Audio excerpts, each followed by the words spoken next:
Sebanyak 34 kepala keluarga di Desa Tri Eka Buana, Kecamatan Sidemen, Karangasem, pindah menjadi warga Desa Besan, Kecamatan Dawan Klungkung. Berbekal Desa Besan, Iketut Iyase pun mengaku kaget karena warga tersebut tiba-tiba telah memiliki KTP Desa Besan tanpa sepengetahuannya. Menyikapi hal itu, beberapa warga Karangasem yang ingin pindah menjadi warga Klungkung tersebut akhirnya dikumpulkan di Balai Banjar Desa Besan pada Selasa 14 Februari. Dihadiri langsung Kadis Dukcapil Klungkung Ikomang Darme Suyase, Kepala Desa Besan Iketut Iyase, dan Kepala Kesbang Pol Klungkung Idewo Ketut Sweta Negara.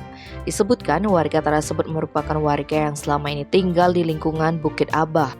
Namun secara administrasi mereka merupakan warga Desa Adat Telun Wayah, Desa Tri Eka Buana, Kecamatan Sidemen, Karangasem.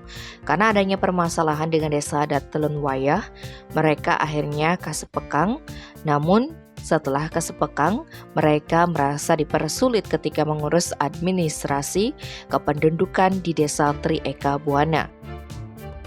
Terkait hal tersebut, Perbekal Desa Besan Iketut Iyase mengatakan karena merasa dipersulit dalam berbagai urusan, 34 kakak tersebut kemudian meminta pindah desa adat dan desa dinas.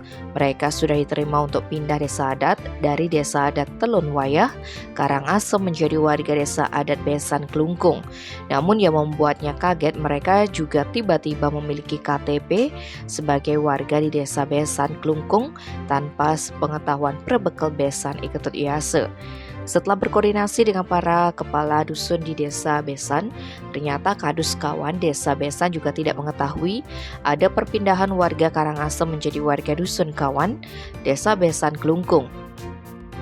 Dikonfirmasi Rabu 15 Februari, Bupati Klungkung Nyoman Suwirto mengatakan hal ini akibat kurang telitinya Disdukcapil. Rencananya warga tersebut akan dikembalikan ke Karangasem supaya diselesaikan pengurus desanya sehingga tidak terjadi kesalahpahaman dari pihak manapun. Tim Bali Express melaporkan.